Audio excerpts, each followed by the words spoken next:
You may ask yourself, what is an upstander? An upstander is a person who speaks or acts in support of an individual cause, particularly someone who intervenes on behalf of a person being attacked or bullied, sometimes at their own risk. The phrase upstander was coined in 2002 by the diplomat Samantha Power, a former U.S. ambassador to the UN and a lifelong champion of human rights. Ms. Power understood that being an upstander, as opposed to being a bystander, was what is needed to be emphasized in society. Our upstanders took action, as you will hear, helping victims in various situations, and acted by making a positive difference and spoke up to stop the hatred and bullying that they witnessed. These outstanding student upstanders motivate us to care and to love others.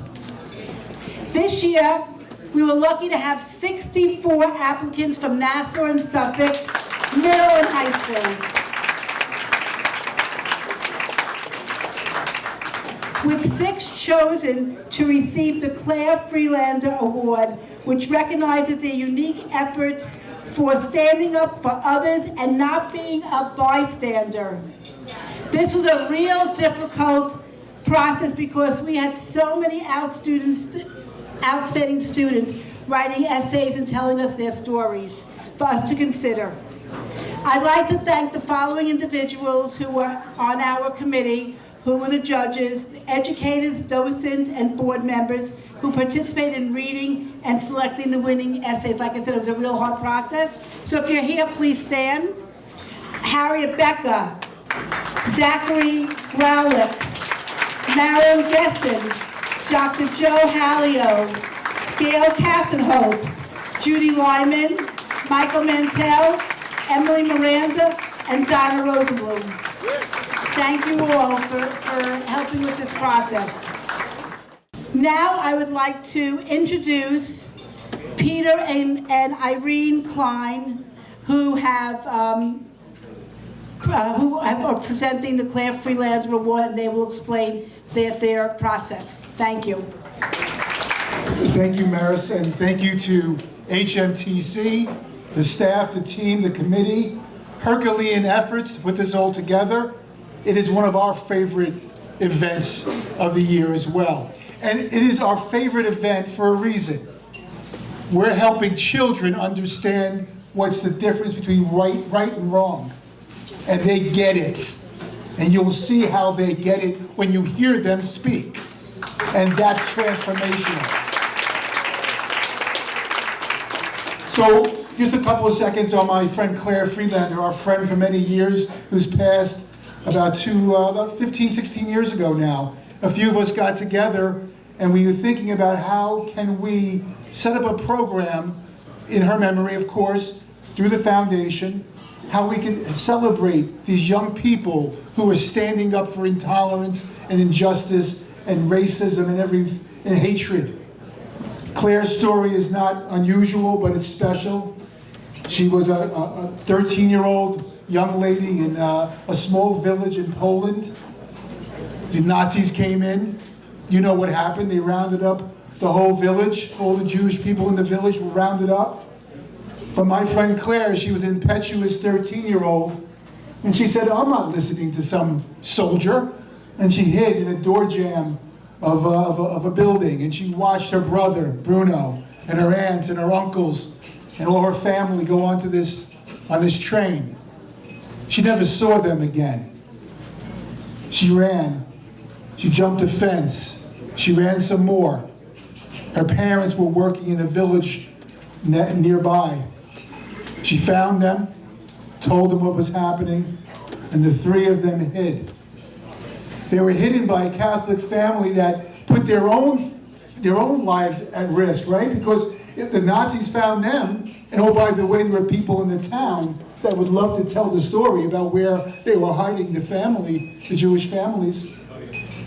But they put their own lives at risk to save Claire and her parents. They didn't know each other. There was no money exchanged. They just did the right thing. The right thing. And that's what we're celebrating today with these young people. So we are just so amazed by these young folks, and can't wait to hear from them. So with no further ado, please, Maris. So tonight you're going to hear from 5 students who are our champions, and you're going to hear why they are upstanders. One of our students, Michaela Massey from Baldwin High School, an 11th grader who came in second place. She is actually tonight, same time, being honored by Governor Hochul, so she cannot be here, but it's wonderful that we have such an outstanding student who is getting double awards. So, up first we have Angelica Wu. Angelica is from Great Neck North Senior High School, and she is a 12th grader. She is winning a first prize of $5,000. Hi everybody, my name is Angelica Wu, and I am a high school senior from Great Neck North. I want to thank you all for being here tonight, and I'm incredibly honored by this opportunity to stand before you. I wrote my Upstander essay about how I and my community in Great Neck addressed anti-Asian hatred in our schools and our town. For me, it was a series of steps that prompted me to act. The first step was listening to other people, parents and students alike, on a Zoom meeting that my town hosted for the Asian American Advocacy Group. And they brought me out of the isolating aspect of fear. They taught me that this crisis we were seeing in the world with the rise of anti-Asian hatred was not a fight that we had to endure alone. From then on, I wanted to share this feeling with fellow community members to address the injustices we saw around us together. The next step, I organized a Stop Asian Hate rally in my town 2 years ago, where I connected with so many neighbors and people and human beings of all ages and races, and I felt so empowered as we marched together. It is the step-by-step process that matters. Take one step, I told myself. Talk to local police about how to better handle bias hate crimes. Tell teachers and help classmates to hold racist remarks accountable. And reach out to teachers, reach out to classmates, ask them if they want to help me organize a class lesson on Asian American history. With every step, I reminded myself, never fall to what perpetrators of hatred expect you to do. Choosing silence only continues the unspeakable. Through speaking out against anti-Asian racism in my town and school, I want to remind you, and particularly my peers, of the strength you hold in standing up for what is right. There will always be people, or there may always be people, who don't take your concerns seriously, people who brush your voices aside. In those moments, remember, you are never powerless. How you decide to respond is always within your control. Take actions with your best intention at heart. Act always with respect and honesty. And then you take the first step. Thank you so, so much. Nicole Dugan from Plainview Old Bethpage Middle School. Hard to believe she's an 8th grader, and she's also receiving a $5,000 scholarship award. I would like to thank the Holocaust Memorial and Tolerance Center of Nassau County for presenting me with this award. It's extra special because this competition remembers and honors those who have suffered and faced life's hardest challenges. That brought something important to the surface for me, allowing me to speak from the heart about the challenges that my own brother has had to face in his life. Born prematurely, at just over 1 pound, my brother has endured great hardship. I was 3 when he was born, and I am sure that there were many times when I was intolerant about all of the attention his needs required. However, as I watch him overcome all that is in his way and grow into the amazing 10-year-old boy he is today, I realize that he is my motivation and inspiration. I motivate him to do his best, and he inspires me by doing it. He is the perfect example that we can do anything we set our mind to, and that any challenge can be overcome. Through him, I have learned that the challenges we face in life will only make us stronger. He reminds me that we are all flawed, and seeking perfection just causes us to miss what is truly beautiful. In addition to my brother, who helped shape the person I am today, I would like to thank my mom and dad for being my biggest supporters, always believing in me, and always pushing me to do my best. This moment has been a highlight of my life, and I hope that there will be more opportunities for a bond like ours to be recognized in such a special way. Thank you. Jamie Pham from Farmingdale High School. She is a 12th grader, Suffolk County, and she is also receiving a $5,000 award. Good evening, everyone. I would like to first thank the Holocaust Memorial and Tolerance Center for bestowing this award. When I first read this prompt for the scholarship, I was immediately brought back to my time in Vietnam when I met a young boy with deformities. He had Treacher's collar syndrome, and he was being bullied by the other kids in the orphanage by a clear separation. He might have been considered different from people like you or me, but human no less. Everyone deserves to be treated with kindness regardless of their background. The first step towards this act is to take action. Instead of being a bystander to blatant bullying, disrespect, and cruelty from others, the first step towards a brighter community is to do something. Action versus inaction is the behavior and decision we choose to make given a scenario. Instead of simply watching blatant harassment, we should step up and choose action. I truly hope that someday this world, filled with violence, discrimination, and hatred, could be overcome with love. I hope that we as people choose kindness to ourselves and others. Thank you. And now we have some second place winners. The next one is going to be Jocelyn Mayer from Westbury Middle School. She is an 8th grader, and she is receiving a $2,500 award scholarship money. Good evening, everybody. My name is Jocelyn Mayer, and I'm an 8th grader at Westbury Middle School. I would like to start by taking the opportunity to thank the Holocaust Memorial and Tolerance Center and the Claire Friedlander Family Foundation for giving me this Upstander award. I'm here to talk to you today about how it feels about getting bullied and deciding to help someone else in a similar situation. Have you ever been bullied or had to help others where you were being bullied? I know I have. Both of those things were very difficult to deal with. It doesn't make you feel good when people judge you and treat you badly just for being yourself. You can get bullied in many different ways nowadays. In school, during outside activities, and even on social media. There's almost no way to escape it. That's what happened to me. I was bullied through 5th and 6th grades, and while I tried to ignore it and handle it peacefully, it never stopped. And my mother and I decided to change schools. Guess what? I was bullied at the new school through 6th and 7th grades too. My mother and I decided that group therapy with kids my own age who were dealing with the same issues was a good idea for me. I learned coping skills and in this group. I also learned how to control my own actions and not to respond with anger, like my father used to do with my mother. I noticed I was helping others stand up for themselves. I then realized that by advocating for myself and using reporting rules at my school, it was a better way to deal with the situation. I became confident. I was able to stand up for others. I felt very hurt while I was getting bullied because it felt like no one else cared about the fact that this was happening to me.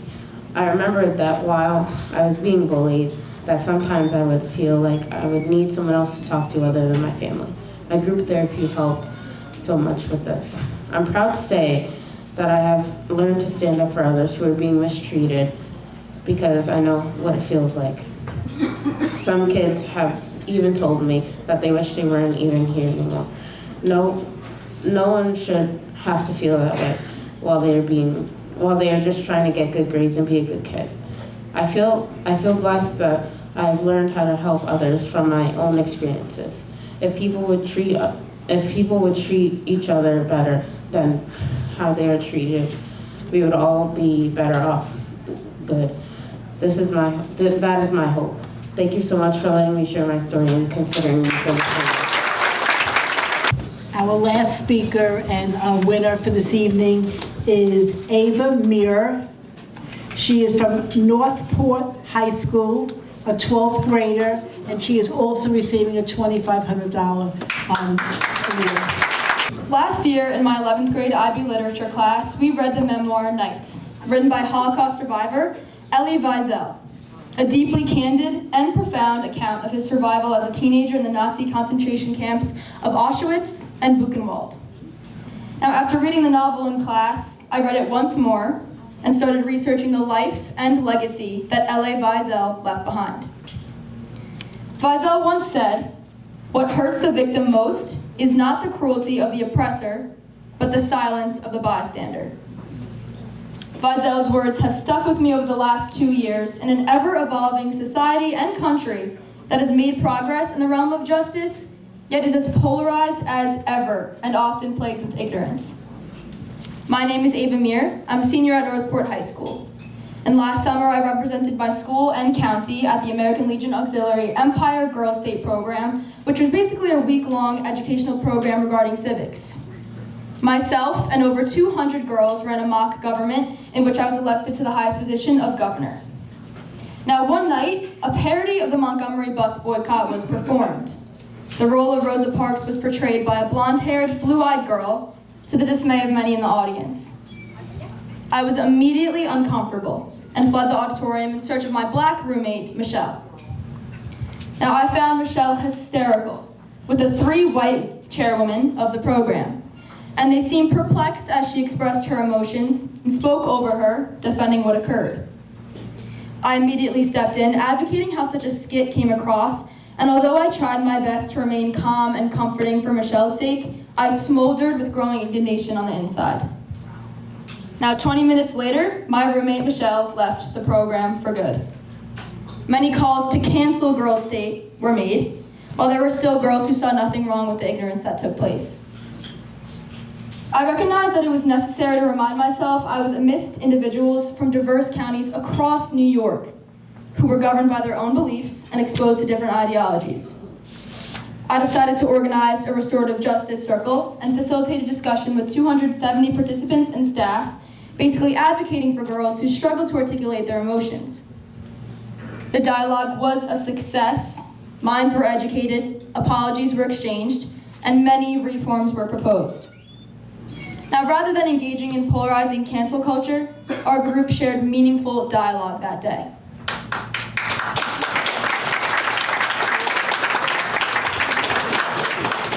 I recently received an email from the new Girls State chairwoman expressing how my sparking of dialogue enabled their staff to adopt a revised program, including a more inclusive curriculum highlighting racial injustices within government and an emphasis on mental health. The free dialogue expanded to subjects such as the lack of freedom of expression for girls through the program's dress code and caused the administration to restructure the entirety of the curriculum. Now, personally, the experience taught me that an upstander is proactive rather than reactive. It's often necessary to put emotion aside to articulate the concerns of tough topics, and it is imperative to silence internal and external noise to listen without judgment. I learned that upstanders go against the grain. Upstanders have resilience in times of adversity. Upstanders communicate, yet give others the opportunity and platform to do so as well. Being an upstander means creating a safe space for all human beings, regardless of sex, religion, gender, sect, and race. Upstanders shape history, as Elie Wiesel taught me. Gone are the days of cancel culture. Educating and initiating civil discourse is key, which is why organizations such as the Holocaust Memorial and Tolerance Center make change possible. We can only move forward once we fully study and understand narratives from the past. Thank you so much to the Holocaust Memorial and Tolerance Center and the Friedlander Family Association for this honor. Now that you know, which will you choose? To be a bystander or an upstander? And that's the message we leave with the kids that we hope they really think about after exiting the Holocaust Memorial Tolerance Center. So now I'd like to introduce Gail Peck. Hi everyone, I'm Gail Peck, HMTC's Director of Development and Communications. I'm also the granddaughter of Holocaust survivors. My grandma Rosalie's 100 and she's my inspiration for this work. Tonight wouldn't have been possible without the support of our fantastic event committee. I'd like to thank Harriet Becker, Erica First, Maris First, Rob Fishman, Marilyn Gesson, Dr. Joe Halio, Peter Klein, Judy Lyman, Alan Mandel, Adam Rutner, Jeff Salzman, Pat Schneider, and Yolanta Zemeka.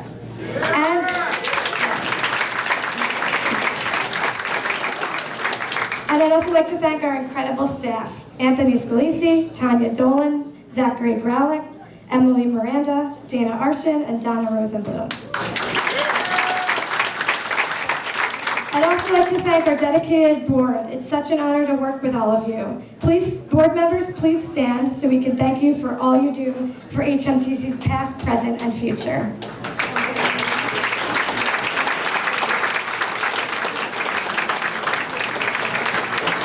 Our volunteers also help make this event great.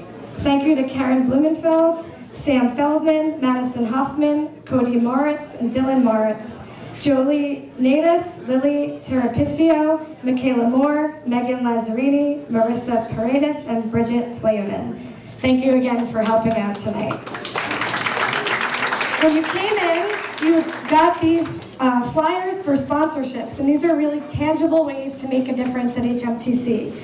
I'd like to just announce a couple sponsors which we got tonight. Our first one is to sponsor a one-day in-district teacher training program on Holocaust education, which is from Dina and Alan Arker in honor of their grandchildren, Dylan and Cody Moritz. And another sponsorship is for 2 one-day teacher training programs on Holocaust education from the Pham family. Thank you so much. And there's many more of these, so if you have the flyers, come find me or anyone else from the HMTC team. Really quick, a few upcoming events. If you join us on May 21st, we're going to unveil an exclusive Auschwitz prisoner uniform at HMTC. Again, on May 30th, we have live testimony of a 2G Tuesday with survivors as well, run by volunteer Michael Mantel at the center. And then July 31st is our annual golf outing honoring Peter Klein. Thanks for all of you for being here. We'll send out an email with all these events. First and foremost, I have to thank each and every one of you for being here this evening, because you're the reason we get to exist and survive. And my only purpose over the next 3 to 4 minutes is explain what we do and how that all works. And I just want to say, you got to meet Peter Klein briefly today. This is the 13th year that he has done with the Claire Friedlander Foundation the Upstander Awards.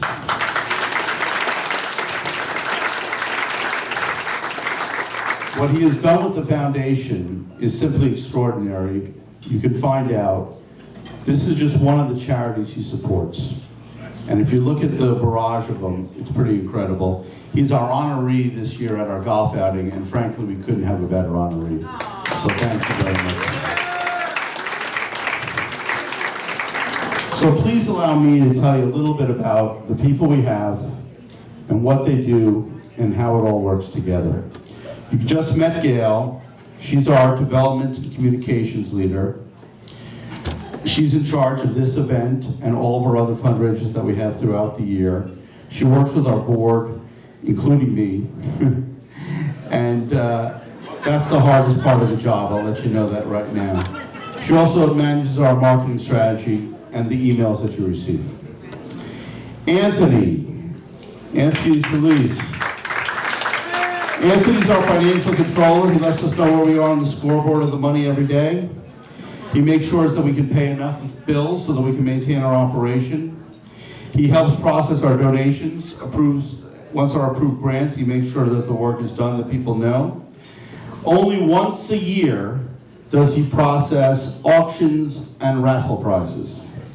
So that's not his greatest skill, nor his first love. After I finish, there'll be coffee and dessert being passed around and more food. So talk to your friends, say goodbye slowly, And slowly and politely, you can pick up your auction items as we all go through. Tanya Dolan, who you met in the front. Tanya, hello. She manages our office team. She maintains our exhibits and our artifacts. She makes sure that our videos and our photos about the entrance are all playing so that when our visitors come, they get the full experience of our exhibits. She manages the team that allows people to enter the museum 7 days a week. She also just recently took care of our security installations of our PA system and our panic button, which you may wonder if that's so necessary, but I would tell you that the bullet holes found throughout the back of our building windows would tell you that it definitely is. And she tries to keep us as safe as we can be. For some of you may have met Dana Archer. Dana, stand up for a second. There you go.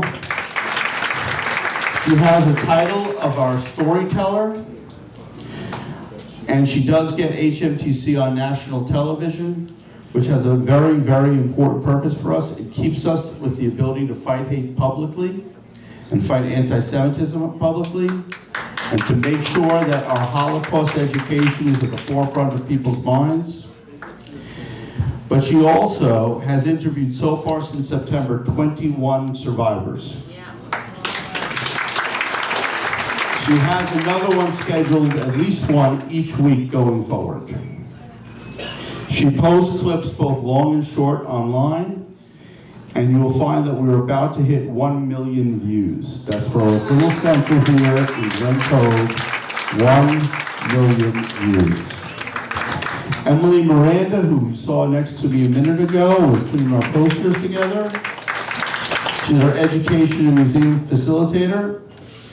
She recently took over a project where there were well over 100 videos, most of which were 20 to 30 years old, of interviews of survivors that had sat in a closet. She's in charge of the digitization, which has been completed, and now the categorization of it, and working with Gail Kessenholz is here, who's head of our 2G committee, and making sure that these videos are going into our AI system so that students can ask questions and survivors that have long passed will be able to answer it. It will preserve the memory of these people that worked so hard to tell their story, and it will make sure that the history of the Holocaust is not forgotten, and that the people who witnessed it firsthand can tell people for generations to come. Donna Furo Rosenblum, I'm sure I messed that up partially. Raise your hand, Donna. Donna was a docent and volunteer for over a decade with us, and she now, part-time, works for us and leads an advanced program that has refreshed our docent training because we constantly keep it fresh and make sure our docents are fully educated on the newest practices that we should be following. She also has trained new docents, so that's expanded our capabilities. Because our programs are in incredible demand, and the person that schedules all those programs is Zachary Graulich, our Director of Programming. This year, he has arranged over 200 programs at the center, and that has educated in our building, just students, over 15,000 people so far this year. 15,000. Now, none of this work would be possible without the volunteer docents we have and survivors. Our docents lead each program and tour through the museum. They teach the history of the Holocaust, and they focus most on the lessons of the Holocaust. They make sure that when those 15,000 students leave our building, they become upstanders. Tonight you got to hear what that's all about.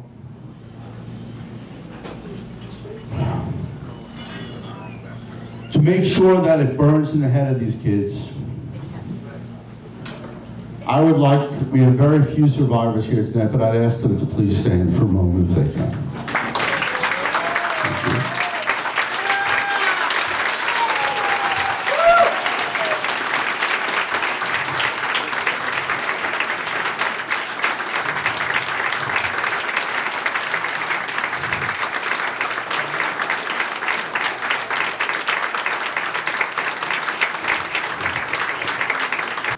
Many of these survivors in their late 90s, some can still walk, many cannot, some can drive, most cannot.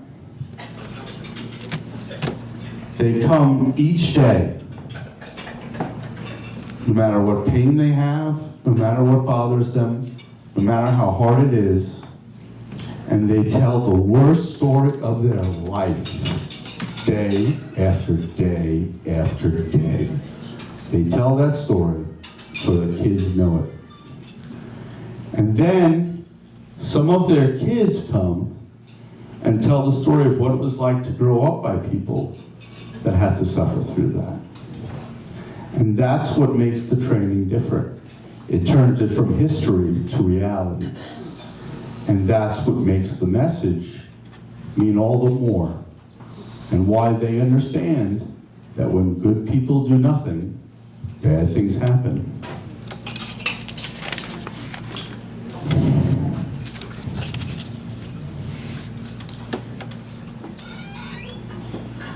What does this all do? Why do we do it? What is our goal? Yes, we want to memorialize all those people we've lost. But that's not what this is about. We are a secular organization. We are not a religious organization. We aren't even structured necessarily to be a purely Jewish organization. We're very proud of the fact that we're not.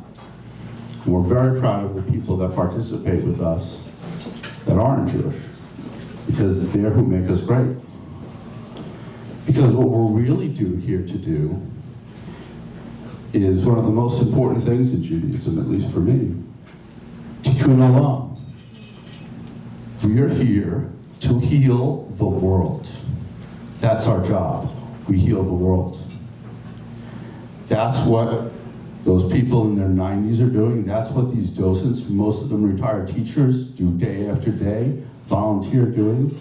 That's what these students in the public that are working in a nonprofit, our employees, that's what they're doing. That's what our board members, we could be nowhere without them. My board members, please stand. My executive committee, please raise your hand.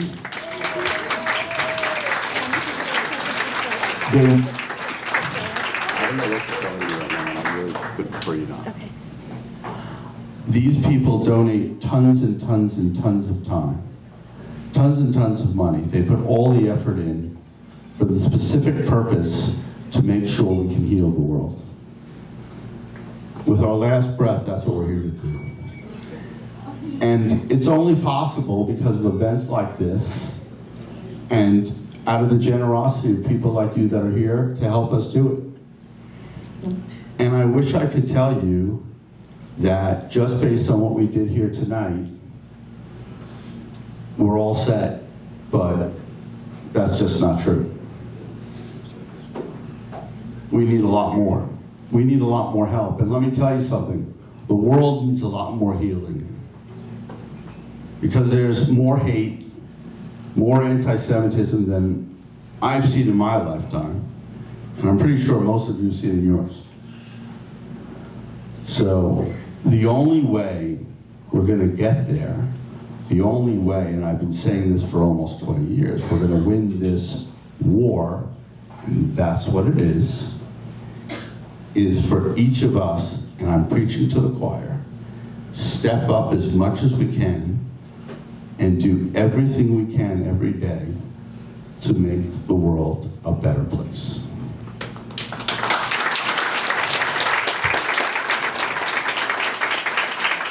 So with that, I thank you. God bless each and every one of you. God bless these United States of America, and have a great night. Thank you.